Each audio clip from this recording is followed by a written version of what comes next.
ایک مسئلہ کہ جس کا تعلق ماہ رمضان سے نہیں ہے لیکن اچھا ہے کہ معاشرہ بنے، شاید کسی کا فائدہ ہو جائے، بدعت تھی جو اہل سنت کے دوسرے سیاسی خلیفہ نے شروع کی. بہت ساری بدعتیں انہوں نے شروع کی، ان میں سے ایک بدعت تھی کہ جس کا آج تک اہل سنت شکار ہیں، اور انڈیا کی پارلیمنٹ کا احسان ہے اہل سنت پہ کہ اس نے بچایا ان کو. انڈیا وہ بدعت کیا تھی؟ ایک وقت میں 3 طلاقیں. جبکہ اصل موضوع کیا تھا؟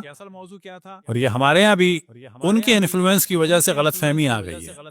ابھی کسی سے پوچھا جائے کہ جی ابھی فرض کریں کسی کی طلاق ہو گئی، فرض کریں طلاق ہو گئی، اور صحیح طلاق اتنے آرام سے نہیں ہوتی. کوئی تسبیح پڑھے طلاق دی طلاق دی طلاق دی طلاق دی، صحیح طلاق کیا ہے؟ اس کی بہت ساری شرائط. فرض کر لیں ابھی صحیح طلاق ختم، چیپٹر کلوز نہ. یہ نتیجہ ہے دوسرے خلیفہ کی بدعت کا اور ان لوگوں کی تبلیغ کا اور ہماری جانب سے تبلیغ نہ ہونے کا، کہ ختم ہو گیا معاملہ. یہ آدمی رجوع کر سکتا ہے، البتہ یہ رجوع ہے طلاق رجی میں جب مرد طلاق تھی. لیکن اگر دونوں میں نفرت ہو، خلا لیا، اس کی بات نہیں ہو رہی، طلاق رجی کی بات ہو رہی. اب کچھ ہو سکتا ہے ابھی طلاق ہوئی ہے، ابھی بالکل صحیح طلاق ہوئی ہے، ہاں ہو سکتا ہے. کیا ہو سکتا ہے؟ نہ عربی، نہ فارسی، نہ مولوی، نہ ملا، نہ عادل گواہ. کیا کام ہو سکتا ہے؟ یہ مرد اس عورت کو کہے کہ تم میری بیوی ہو، یا اس کا ہاتھ پکڑے، یا مسکرا کے دیکھیے، یا گاڑی کا دروازہ کھولے، یا ایسے ہاتھ رکھے. کہا جائے گا کوئی بھی ایسا کام جو ظاہر کر رہا ہو کہ یہ اب اس کو اپنی بیوی مان رہا ہے، یہ رجوع ہو جائے گا. طلاق کب؟ عدت میں.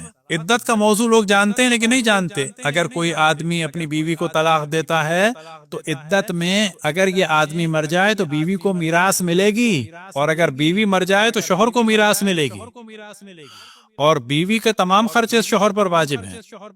بیوی کو یہ آدمی گھر سے نہیں نکال سکتا. بیوی پر جائز نہیں ہے بغیر شوہر کی اجازت گھر سے نکلنے کے لیے نکلنا. کیوں؟ شاید یہ دوبارہ مل جائیں، اللہ سبحانہ و تعالیٰ یہ چاہتا ہے، موڈ صحیح ہو جائے، مرد کو احساس ہو جائے کہ میری غلطی ہے، بیوی کو احساس ہو جائے کہ ہاں میری غلطی ہے. اور بعض دفعہ یہی ہوتا ہے، میاں بیوی کو بعد میں احساس ہوتا ہے کہ نا ہم دونوں کی غلطی ہے. ایکسپیکٹیشن زیادہ تھی، یا لوگوں کا انفلوئنس اور انٹرفیرنس زیادہ تھا. نہ اس کی غلطی تھی، نہ میری غلطی تھی. تو کیا ہوگا؟ عدت میں رجوع ہو جائے گا. عدت کے بعد کیا ہو سکتا ہے؟ دوبارہ نکاح ہو سکتا ہے. شیعوں کو نہیں پتا. کیوں نہیں پتا؟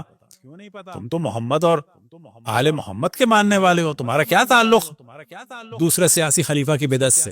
لیکن جب ہم ڈسکس نہیں کریں گے، کیونکہ مجلسوں کا موضوع ہے نہیں ہے، سویم میں تو ہوگا نہیں بیان، 40ویں میں ہوگا نہیں بیان، شب عاشور میں ہوگا نہیں بیان، 21 رمضان میں ہوگا نہیں بیان، تو کب بیان ہوگا؟ اب کیونکہ یہ بیان نہیں ہوا تو اب آپ تصور کریں کتنے لوگ ہمارے رشتہ داروں میں ایسے ہوں گے جن کی طلاق ہو گئی، بعد میں میاں بیوی کہتے ہوں گے ہم سے غلطی ہو گئی، لیکن ہم دوسرے خلیفہ کے انفلوئنس کی وجہ سے جو ان کے افراد اور مبلغین کے ذریعے سے ہمارے گھروں تک پہنچا، ہم میں سے کسی نے کسی کو نہیں بتایا ہوگا کہ ہاں تمہارا دوبارہ نکاح ہو سکتا ہے اگر عدت گزر گئی ہے. اور اگر عدت میں ہے تو کیا ہوگا؟ رجوع میں تو کچھ بھی نہیں جاتا، شوہر بیوی کا ہاتھ پکڑے رجوع ہو گیا. نہ عربی، نہ فارسی، نہ مولوی، نہ ملا. اب پہلی طلاق ہو گئی، یا رجوع ہو گیا یا دوبارہ نکاح ہو گیا عدت کے بعد. اب یہ رہنے لگے. دوبارہ مرد میں طلاق دی، یا رجوع کر لیا عدت میں، یا عدت کے بعد نکاح کر لیا. اب تیسری دفعہ طلاق دی، اس کو کہتے ہیں 3 طلاق.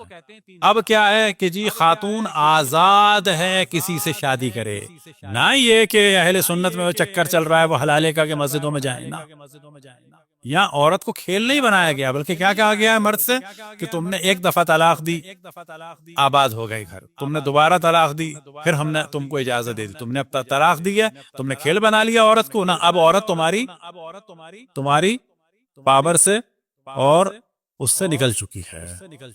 تو حلالے کے معنی یہ نہیں ہے کہ وہ عورت جو ہے وہ جائے. وہ کیوں ہے؟ ہمارے معاشرے میں عورت کو اتنا مظلوم بنا دیا گیا ہے کہ وہ کہتی ہے میرے کوئی جگہ ہی نہیں. دوسرے سیاسی خلیفہ نے اپنے زمانے میں یہ بدعت کی، بہت ساری بدعتوں کی طرح سے ایک بدعت تھی. وہ بدعت کیا تھی کہ میں آج سے ایک نشست میں 3 طلاقیں جاری کرتا ہوں. یہ بدعت تھی ان کی، کہ اس بدعت سے روکا ہے انڈیا کے مسلمانوں کو کس نے؟ انڈیا کی پارلیمنٹ نے، کہ 3 طلاقیں نہیں ہونے دیں گے.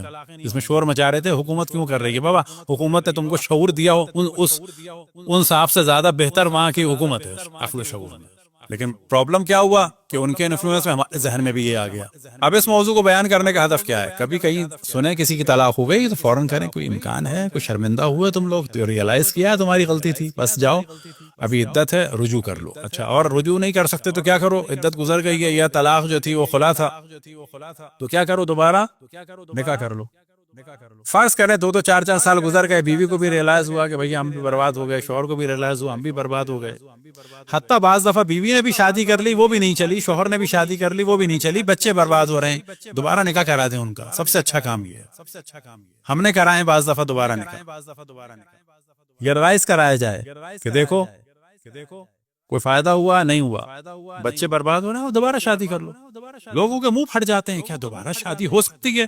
بالکل ہو سکتی ہے اگر تم رسول و آل رسول کے ماننے والے ہو، لیکن ہم پر جب غلبہ ہو گیا دوسرے سیاسی خلیفہ کے ماننے والوں کے نظریات کا، اور غلبہ کیوں ہوا؟ جب ہم نے نہیں بیان کیا۔ ہمارے ممبر سے فضائل بیان ہوتے ہیں، بہت ضروری چیز ہے، مصائب بیان ہوتے ہیں، بہت ضروری چیز ہے، اس کا انکار نہیں ہو رہا۔ ہم نہیں کہتے شب عاشور طلاق کے مسائل بیان ہو، لیکن کبھی نہ کبھی تو بیان ہو۔ اب فرض کریں کسی نے کبھی اپنی بیوی کو طلاق دے دیا پاکستان وغیرہ میں، اب یہاں بیویاں ناراض ہو جائیں گی کہ مولانا نے ویسے تو ہم کو بڑی پراپرٹی وغیرہ دلائی، اب ہماری سوکن کو منگوا رہے ہیں۔ بیوی سے بھی کہیں گے تمہاری بھی زندگی مختصر ہے، شوہر کی زندگی بھی مختصر ہے، ایک عورت اگر رول لئی ہو جاؤ کو شوہر سے دوبارہ شادی کر لو۔ بعض دفعہ شوہروں کو پتا ہوتا ہے ہماری غلطی ہے، بعض دفعہ بیویوں کو پتا ہوتا ہے ہماری غلطی ہے، بعض دفعہ دونوں کو پتا ہوتا ہے ہم دونوں کی غلطی نہیں ہے۔ یہاں بہنیں آگ لگا رہی تھیں عموماً شوہر کی طرف سے اور ان کی والدہ، اور وہاں بھائی آگ لگا رہے تھے۔ عموماً لڑکی والوں میں پرابلم کریٹ کرتے ہیں بھائی، اکڑ دکھا رہے ہوتے ہیں، لیکن جب بہن کا بوجھ پڑتا ہے نل بٹا نل، کچھ نہیں کرتے۔ طلاق کا موضوع جاننا چاہیے کہ دوسرے خلیفہ کی بدعت کے اثرات کو اپنے مکتب میں نہیں آنے دینا۔ ہم محمد والے محمد علیہ السلام کے ماننے والے ہیں، ہمیں ان کی فقہ پر عمل کرنا ہے جو اللہ سبحانہ و تعالیٰ کا دین قیم ہے، دین باقی ہے، قرآن و اہل بیت کا۔ اس موضوع کو پھر ہم بار بار بیان کریں گے کہ آپ کو ہم لوگ اپ ٹو ڈیٹ کریں کس کے حساب سے، تعلیمات قرآن اور اہل بیت علیہم السلام کے مطابق، کیونکہ جس کلچر میں ہم رہتے ہیں بعض دفعہ دوسروں کے نظریات ہم پر غالب ہو جاتے ہیں۔ لہٰذا بہت بڑی تعداد ایسی ہے کہ جن کو یہ پتہ ہی نہیں تھا کہ شادی کے بعد رجوع اور طلاق کے بعد رجوع اور عدت کے بعد دوبارہ نکاح ہو سکتا ہے۔ وہ چاہتے تھے اس عورت کو اور ریئلائز کر چکے تھے، لیکن اتفاق سے مسئلہ بتانے والوں نے مسئلہ نہیں بتایا۔ اب آپ تصور کریں کہ کسی نے طلاق دی ہو آج سے 30 سال پہلے، اور وہ آج یہ سوچیں کہ یار میری تو بیوی نے مجھ سے خود فون کیا تھا کہ میں بڑی شرمندہ ہوں، اور میں نے بھی کہا تھا، لیکن ہم دونوں نے آخر میں یہی کہا کہ اب تو کچھ نہیں ہو سکتا۔ یہ جو آپ کے ذہن میں آیا کچھ نہیں ہو سکتا، اس کا ذمہ دار جو ہے وہ کون ہے؟ یہ مولوی ملا اور علامہ جتنے بھی ہیں، کہ وہ بیٹھے اس جگہ پہ، لیکن آپ کی چیزوں کو اس نے بیان نہیں کی۔ بس 30 سال پہلے جو آپ دوبارہ اس عورت سے مل سکتے تھے، یا 20 سال پہلے مل سکتے تھے، جو آپ نہیں ملے، اور آپ کے ذہن میں دوسرے سیاسی خلیفہ کے نظریات آئے اور نظریات قرآن و اہل بیت نہیں آئے، تو جو قرآن و اہل بیت کے نظریات نہیں آئے وہ کس کی وجہ سے نہیں آئے؟ وہ اس کی وجہ سے۔ اب جب مسئلے کو بیان کرتا ہے مولوی تو لوگ کہتے ہیں اسی کیا ضرورت ہے، کیا ضرورت ہے، لہٰذا کبھی اس چکر میں نہ آئیں۔ اور جس کو بھی آپ جانتے ہیں اس ماہ رمضان میں عبادت کے اعتبار سے ذہن میں زور دیں، آپ کے کزنز میں، رشتہ داروں میں، آل اولاد میں، بہن بھائیوں میں، جن کی بھی طلاقیں ہو چکی ہوں 2 سال پہلے، 10 سال پہلے، بچے رول رہے ہوں اور آپ کو یہ احساس ہے کہ نا گاڑی چل سکتی تھی، یہ بیچ میں مس ہینڈل ہوا ہے کیس، ان کے دوبارہ نکاح کرائیں، یہ افضل ترین عبادت ہو۔ اور یہ جان لیں کہ میاں بیوی 20 سال بھی جدا رہیں طلاق نہیں ہوتی ہے۔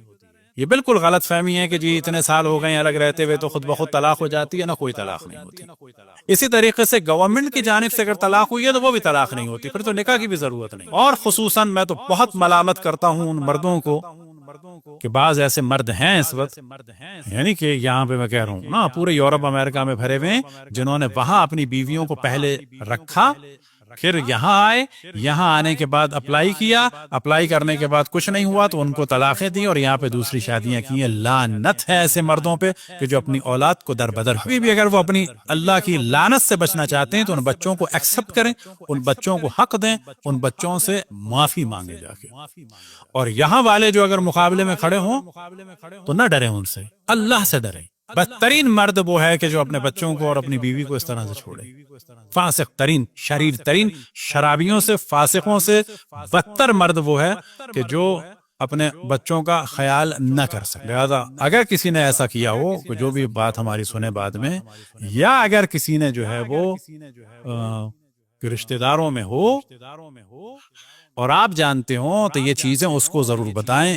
ہم اس کو ٹائم دینے کو تیار ہیں، ملنے کے لیے تیار ہیں، تاکہ اس کو کنونس کریں کہ یہ کام کرو، اپنے گھروں کو آباد. کیونکہ طلاق کا ریشو بہت زیادہ بڑھتا چلا جا رہا ہے اس وقت. یورپ میں، امریکہ میں بہت ساری خواتین ہیں جو فوراً شکایت کرتی ہیں. اور یاد رکھیں کہ کبھی بھی گھر کی بات کو باہر نہ نکالیں. یہ جو پولیس والی بات ہے، اول تو مردوں کو بھی اپنی اوقات میں رہنا چاہیے، اللہ کا بندہ بن کے رہنا چاہیے. خواتین کو بھی دیکھنا چاہیے اور یہ جان لینا چاہیے کہ آئیڈیل کی تلاش میں نہ رہیں، بلکہ جو ہم ایک روایت بتائی تھی امام جعفر صادق علیہ السلام کی کہ عقل مند کون ہے؟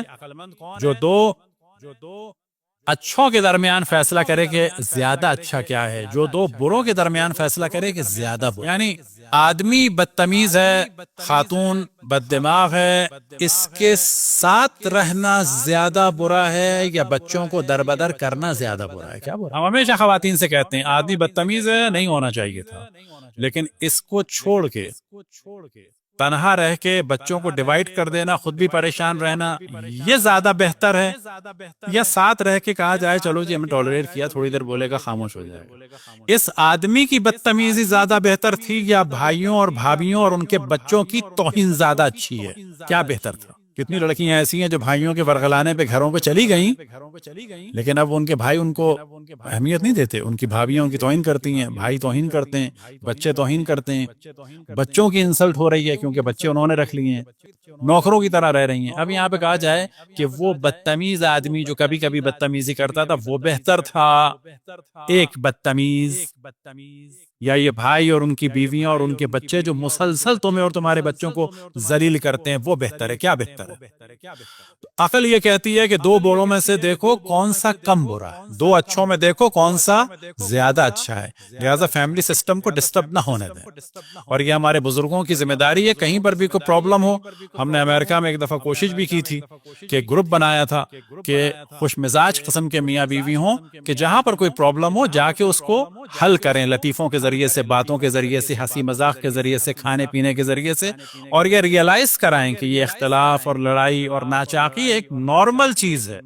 جب آپ یہ ذہن میں ڈالیں گے کہ میاں بیوی میں اختلاف ہونا ہی نہیں چاہیے تو کیا ہوتا ہے کہ لوگ سینسٹیو ہو جاتے ہیں. آپ کو ان کو ذہن میں ڈالنا چاہیے اختلاف ایک نارمل سی بات ہے، ماں باپ میں، بہن بھائی میں، بھائی بھائی میں، بہن بہن میں، ماں بیٹی میں، باپ بیٹے میں، نارمل سی بات ہے. اس کو زیادہ ہوا دینے کی ضرورت نہیں ہے. اس کے کاز کو دیکھنا چاہیے اور اس کو سالو کرنا چاہیے اور فیملی یونٹ کو ڈسٹرب نہیں کرنا چاہیے. اور اگر پرابلم ہو بھی رہا ہو تو یہ دیکھنا چاہیے کہ تھوڑا سا پرابلم میں اٹھا لوں مرد، یا تھوڑا سا پرابلم میں اٹھا لوں عورت، یہ زیادہ بہتر ہے، یا یہ کہ میرے بچے جو ہیں بے باک ہو جائیں، بے باپ کے ہو جائیں. ہم چند بچوں کو جانتے ہیں کہ ماں نے بھی شادی کر لی، باپ نے بھی شادی کر لی، نہ ان کو ماں ملی نہ ان کو باپ ملی. ان گھروں میں باپ کے گھر میں نئے بچوں کی جگہ ہے، ماں کے گھر میں باپ کے بچوں کی جگہ ہے. ہم نے خود دیکھے ذلیل ہوتے ہوئے کچھ بچے، وہاں جاتے ہیں تو باپ کے بچے، یہاں آتے ہیں تو ماں کے بچے، ان کے باپ کی پاور ہے. نہ یہاں پہ جگہ ہے نہ وہاں پہ جگہ ہے. نہ اس عورت کو سکون ہے کیونکہ وہ اپنے بچوں کو رلتا ہوا دیکھ رہی ہے، اس آدمی کی بدتمیزی دیکھ رہی ہے. نہ اس آدمی کو سکون ہے کہ یہ تو دوبارہ بدتمیز بس زبان مل گئی. بابا یہ تم پہلے ہی سوچ لیتے، ریئلائز کر لیتے تو گھر برباد نہ ہوتا. بالکل ویسے ہی جیسے بعض گورے کہتے ہیں پہلی دفعہ ہمیں طلاق دی، پھر ہم نے شادی کی، تیسری شادی کے بعد ہمیں ریئلائز ہوا کہ تو ہوتی ایسی ہے ڈومیسٹک لائف، تو بہتر تھا پہلی کے ساتھ ہی گزارا کر لیتے کہ چوتھی کے بعد بھی یہی تھا، تیسری کے بعد بھی یہی تھا. تو کبھی بھی شادی کی زندگی کو آئیڈیل نہ بنائیں. کہیں کہ دو بھائی بھائی بھی اگر ایک کمرے میں رہیں گے پرابلم ہوگا، ایک خراتے لیتا ہو ایک نہ لیتا ہو پرابلم ہوگا، ایک لائٹ جلاتا ہو ایک بند کرتا ہو پرابلم ہوگا. فیملی یونٹ میں پرابلم ہوتے ہیں، ان کو ریئلائز کرنا چاہیے، ان پرابلم کو سالو کرنا چاہیے. شادی کے بعد طلاق کو حد الامکان روکنا چاہیے. بچوں کے بعد تو بالکل کوشش کرنی چاہیے کہ سلسلہ نہ ہو. اور جب معاشرے میں یہ کام ہوتا ہے تو بعض دفعہ لوگ ریئلائز کرتے ہیں. کئی لوگوں کے گھر کو بچا چکے ہیں اور لوگوں نے کہا کہ واقعاً آپ نے صحیح وقت میں ہمیں روک لیا اور اب کوئی پرابلم نہیں ہے. یہ پرابلم کیوں ہوتا ہے؟ جب محبت زیادہ ہوتی ہے توقعات زیادہ ہو جاتی ہیں. لہٰذا زیادہ توقعات اور زیادہ جسے کہا جائے ایکسپیکٹیشنز اور زیادہ محبت جو ہے وہ اچھی چیز نہیں ہے. صلوات پڑھیں بر محمد.